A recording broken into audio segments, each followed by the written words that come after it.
Hello and welcome to our weekly IG Live. We are going to be talking today to YA author Femi Fadugba. It's so exciting to have him here, and he actually was just at the Louisville Book Festival, which we've been talking about a lot. So it's really fun to get to talk to him, and we'll hear about his experience at the book festival and getting connect to young readers, and about what the inspiration is behind his book. It's called The Upper World, and it's set in London, but it involves time travel, and he said that he wanted to make physics more interesting for younger readers, and maybe inspire some of them to get involved in a career in science. He's actually a physicist, so we'll talk about why he decided to turn to writing and who was it that inspired him to go into science and into writing himself. Again, we're going to be talking to Femi Fadugba. Just waiting a bit, he should be joining us. If you have missed any of our IG Lives, we do them every Thursday, 3 p.m. Eastern, and you can find them all in the Instagram feed, but I know sometimes that's hard to find them, so you can just go to our YouTube channel, and they're all up there as well. We have author chats where we get to talk to YA young adult writers, or we've had young adult, middle grade, children's books, picture books, and we also have a lot of chats with Dee Dee Cummings, a Makeaway Media, who of course is a wonderful children's book author, and she's given a lot of tips for people who want to go into writing, and so you can go back and look at our archive and see everybody that we've talked to, and let us know in the comments, what are you interested in? Are you planning on writing yourself? Are you just love reading with your kids or with your students?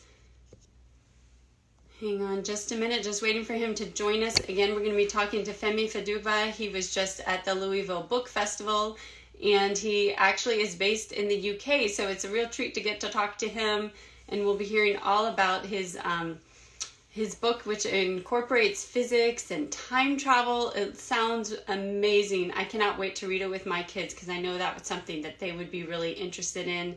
It's talking about if you had the chance to change the future, would you do it? What would you do if you were able to time travel? And it's a lot of mixing of different timelines, so it sounds really amazing. And sorry, just looking to see if he was able to get on here. We're going to be talking to him about his book, and I believe he is working on the second in the series. The Upper World is the one that everybody knows him for, but he is working on a second one, and I believe he also is working on another dystopian novel with some friends. So yeah, really amazing writer. And we'll just wait a few more minutes for him, and then maybe I'll check and see if he had trouble getting on. He actually said that he has not been on social media. Maybe some of you can relate that maybe you've thought about not being on social media either. Sometimes it can be a really wonderful thing, but also a really difficult thing. So he was going to hop back on to social media so that he could talk with us. So he might be having a little technical problems with that. Nope, there he is.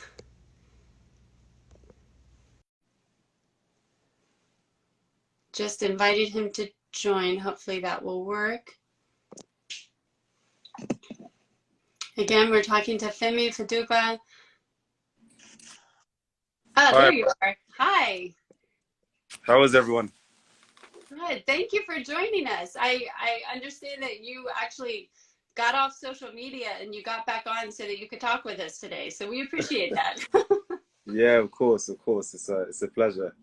Yeah, no, it's a tricky balance, this social media thing, isn't it?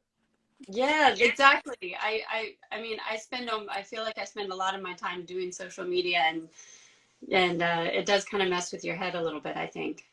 Yeah, sure. Well, so tell us. How are things in Kentucky? I am actually in California. Oh, wow, okay. So yeah, our Makeaway Media Group is spread out over the country, but so does that mean, are you back in the UK now? I'm actually in Boston right now. Oh, you're in Boston. I'm sorry. That's Yeah. right. No worries. I go back and forth a lot, so it's Okay. common confusion. Well, why don't you tell us a little bit about yourself? I was giving a little background. I know your book, The Upper World, is the one that everybody knows you for, but you're also a physicist. So what was your journey to, to getting into physics, but also to then becoming an author? Oh, and you did got a very nice comment that it was everyone was so happy to have you in Kentucky. Hi, D Nice 3636. Yeah, no, thank you. It was a pleasure to be there as well. Yeah, no. So in terms of like my background in physics, I mean, I basically did material science as an undergrad, which is a kind of corner of physics in a way. And then for my master's, I ended up doing quantum computing, like quantum computing, like theoretical stuff. Um, and I was very close to going into academia, and then I decided it was a little bit too abstract and didn't want to spend all my years in a gown kind of thing. Um, Right. and so I went and like became like a normal working person. And it was actually just like working in a job. I think my previous job, I was working in like solar energy stuff. I was enjoying it, but I think one of the things that was missing was just sort of feeling like I could, yeah, kind of like finding your own voice and also um, feeling like, yeah, needing to also like speak out as well about things that were on my mind, kind of explain things that were on my mind, both to other people, but probably more than anyone to myself. So Mm, that's when the writing journey started out. I chose a location. I could have chose a bunch of different places because I've moved around throughout my life. But I kind of thought about my target audience in a place where I'd spent a lot of time kind of mhm. growing up consistently. And so sort of South London was the kind of obvious choice in that regard. And then yeah, as you can see, physics is weaved throughout the Right. narrative. And so it ended up playing a pretty big part. I didn't expect that, 10 years after graduating and stuff, that it would make that kind of comeback. But there you go. Yeah, I mean, was that something that well, like you said, you were kind of surprised by it. Were you consciously trying to get kids that were reading it interested in science, or is that just kind of like a nice byproduct of it? Or was that like a conscious choice? Like, because I know you said that you kind of struggled up, right? I think oh, hold on, we lost this connection.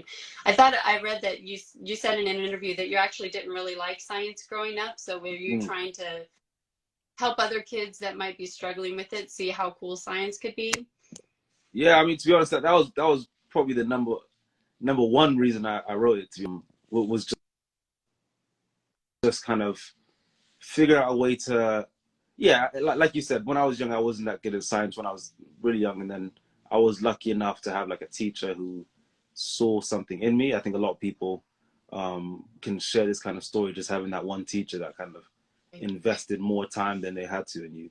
So I had that, and it was yeah, it was someone who got me into physics, and that kind of just snowballed and had a lot of positive effects throughout my life. And so I just thought about the kid who never got to meet that person, Mm-hmm. and the adult as well. Like plenty of adults who, yeah, I mean, mathematics and physics it's just a language. There's nothing special about my brain, I don't think, but I just happen to spend time hooked into that language.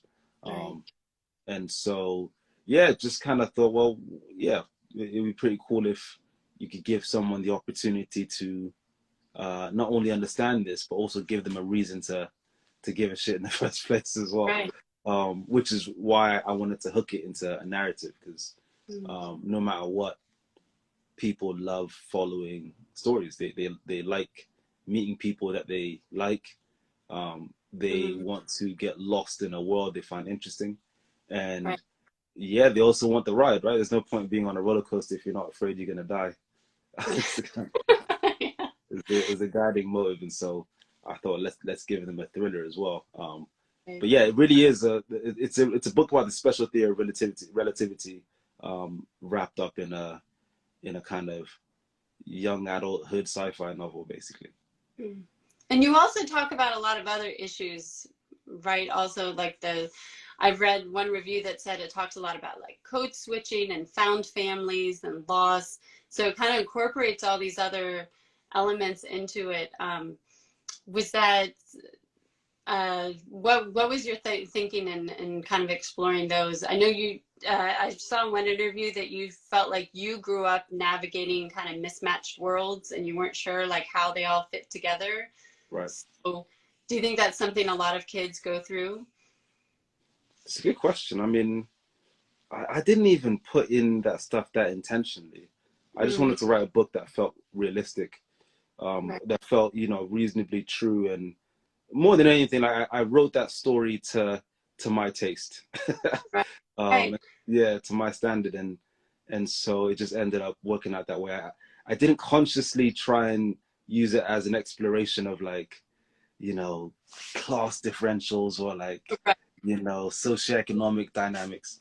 And so I think it kind of comes through hope probably a bit more subtly than anything, but at the same time, I think it is reflective of my experience because of that.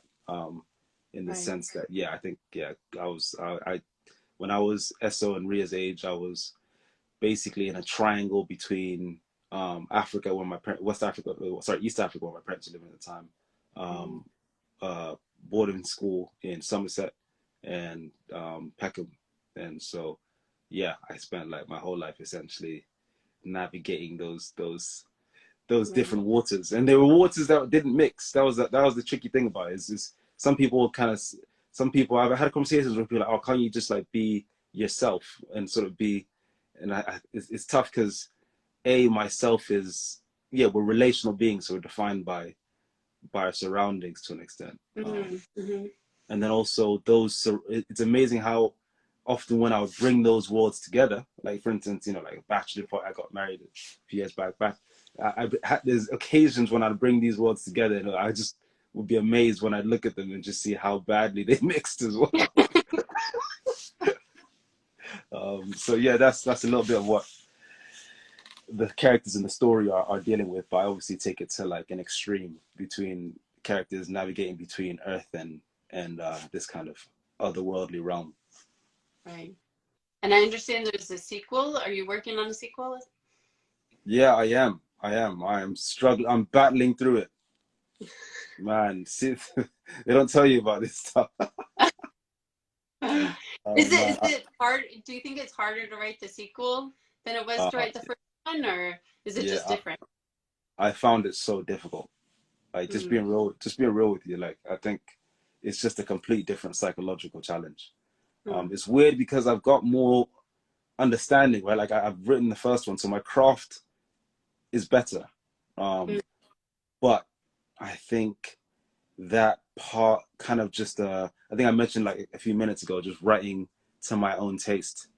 It's right. really it's harder to do that because I just yeah, I'm not, I'm getting there, but you have to be mentally strong enough to like block out all the other tastes that are ringing in your ears because you know more. It's the Mm. it's the fruit of knowledge of good and evil. Like the good feedback and the bad feedback both end up introducing some funny effects that make it harder to bring life to the page a bit. But yeah. Yeah, because I imagine when you were writing the first one, nobody really knew what to expect, or maybe a lot of people didn't even know you were writing a book. And now that the first one's out there, everybody's got an opinion. Exactly. Yeah. Yeah. Thank you, Denise. I appreciate you. Yeah, no, that's exactly it. And so I think it's a growth area though. I mean, I'm not the first writer to go through this, right? I think as an Right. artist, you have to go through this valley that to get to like the book, the content that's even better than the first one and even truer and has wrestled with even like deeper and harder truths. Um, Mm, and so it's I think the first book was an act of faith because you don't know if you're any good. right. But the second book is an act of faith, but in a completely different way. I think in the Mm, sense that um, you yeah, I guess it's sort of like you have to become a child again, but a different child because mm, you've been through adulthood now. right. Oh, wow. That's interesting. And so, do you think that is it going to be more than two books? Like, do you see it being a series, or are you just kind of taking it one book at a time? I'm taking it one book at a time. I always thought of it as being two books, and so I'm gonna finish the book. I think part of the thing is I think I've already got like a pretty decent. I'm like on my third draft or something, so I've already got like a good book there. But my perfectionism is getting in the way a little bit, and so Right. I'm pretty committed to just like finishing this project. It's a 2-book project. There's 2 Mm-hmm. branches of physics: relativity and quantum mechanics. So this one's quantum mechanics. So there's just like an aspect of completeness there that I'm like, if I don't do this, it's gonna be nagging me for the rest of my life. So it's Right. happening. And would I do a third one? I mean, only if it was obvious the story needed it. Right. Or are Yeah, you ready to go in a completely different direction? yeah, probably, yeah. But we'll see. I think I am also taking it day by day on that front. Anyway. Well, we're getting a little close on time. I don't want to take up too much of your time, but I am interested to hear about your experience at the Louisville Book Festival. I know you were there and you got to do even some, I think, a school visit while you were there. What was that Yeah. like, and what is it like for you to get to connect to young readers and meet kids that are actually reading your book? That must be pretty amazing. Oh yeah, I loved it. I loved it. That might be my favorite part of the job. Just going to schools and meeting the people who I wrote the book for, and just getting like the purest reactions to everything. Just pure curiosity. And just I think the schools that I went to it was one all boys school, one all girls school, and I think they just find it interesting just seeing like a real life author basically. Right. I kind of it's weird. They look at me a little bit like an alien. It's kind of weird. I don't know. It's hard to describe. I probably didn't help that. Yeah, I'm black and have a British accent, so they're just overall confused. I think. What were some of But the questions that you got, questions or comments that you got from them? yeah, all over the place to be honest. Cheers, Mo. But I think I mean really great questions. I mean, there were a couple of times when I look back and I was like, I'm not sure if I can answer this publicly. Um, but like really sincere stuff, have you ever battled with confidence issues? Have you like, tell us about a time you failed and how you overcame it? Um, just all kinds of things. I mean, I'll tell you a funny question. There's one kid who stood up and he was like, so you know how in America we eat we have cheeseburgers, right? And I was like, yeah. He's like, I so can is it see true that in story. sorry? I can see Dee Dee Cummings already knows the story. She wrote Cheap. Yeah, he goes, see now in America we have cheeseburgers, we call them cheeseburgers. Yeah, he's like, is it true that in England you call them cheeseburgers? And I just looked back and I was like, I basically like cracked up and then I stared back at him and he was like, no, dead serious, like I heard this is the thing. And so I was like, no, that's not true. So like lots of questions around just the differences between, I mean, that's a ridiculous example to bring up, but lots of questions around just like also cultural differences in England. That was probably one of the more interesting points was just because most of the schools I went to were like majority black. And so just the question of like, okay, Femi, your parents are originally African, spent a lot of your life in the UK, and and you're kind of here now in America, and like what are the differences and similarities between black people in these 3 different places. Right. So that was a tricky one because I'm not an anthropologist or like a cultural Right. historian, and so just having to like really dig deep and try and understand. Yeah, that's a good question. What does unite us, and what aspects of our differences, do I need to honor in this response? Right. Uh, and so yeah, I mean, the kids will keep you on your toes because they just keep it real, don't they? They have less time for pleasantries, and so Yeah. you gotta be honest with you. They can smell nonsense from a mile away. So yeah. Right. Right. Oh, that's amazing. Well, thank you so much for being with us and sharing your experiences. It was such a pleasure to talk with you. And I was saying, excuse me, before we get on, that I am going to give your book to my kids because I think that they would really enjoy it. Oh. Just seems really amazing. Oh, thank you so much. I appreciate it. Thank you for having me as well. I had a great time in Louisville. So thank you for Dee Dee. I see who's on the line for organizing, for having me as well. Look forward to joining again.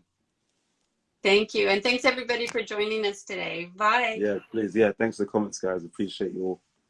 Cheers.